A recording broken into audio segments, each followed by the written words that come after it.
গুম করে পঙ্গু করার ঘটনায় আন্তর্জাতিক অপরাধ ট্রাইব্যুনালে 53 জনের বিরুদ্ধে পৃথক 7টি অভিযোগ দায়ের করেছেন বাংলাদেশ ইসলামী ছাত্র শিবিরের নির্যাতিত নেতাকর্মীরা। সকালে ভুক্তভোগীরা আন্তর্জাতিক অপরাধ ট্রাইব্যুনাল প্রসিকিউশন বিভাগে এসে তাদের এই অভিযোগ দায়ের করেন।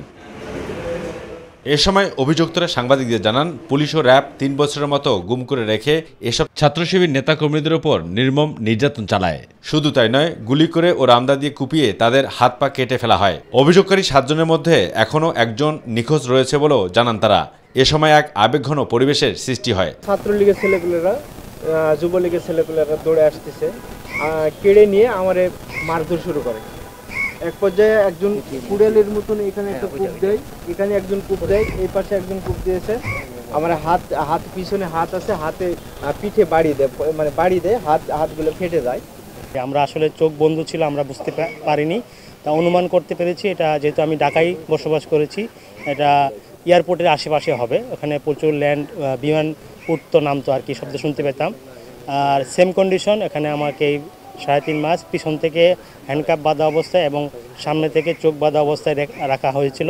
মায়ের কোল থেকে সন্তানদের কেড়ে নিয়ে এসে মিথ্যা নাটক সাজিয়ে একটি ছেলের জীবন ধ্বংস করে দিতে পারে। আমি তখন ইন্টার পরীক্ষা দিচ্ছিলাম। পরে কথা বলেন বাংলাদেশ ইসলামী ছাত্র শিবিরের আইন বিষয়ক সম্পাদক অ্যাডভোকেট আব্দুল আল নোমান।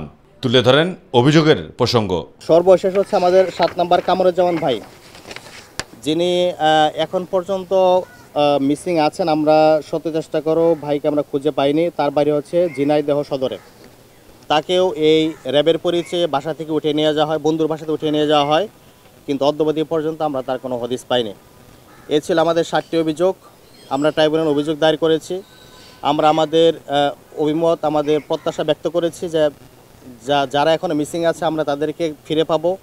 যারা এই ফ্যাসিস্ট আওয়ামী সরকারের নির্যাতনের শিকার হয়েছে, যারা এই ভায়োলেন্সের সাথে জড়িত ছিল, তাদেরকে শাস্তির আওতায় নিয়ে এসে এই ট্রাইব্যুনাল ন্যায় বিচার প্রতিষ্ঠিত করবে, সে প্রত্যাশা আমরা ব্যক্ত করেছি।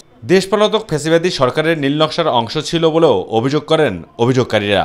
যখন বেনজির ছিল, রেপ প্রধান ছিল, তখন থেকে এগুলো শুরু হয়েছিল। অবুসেদ অপু, মাই টিভি, ঢাকা।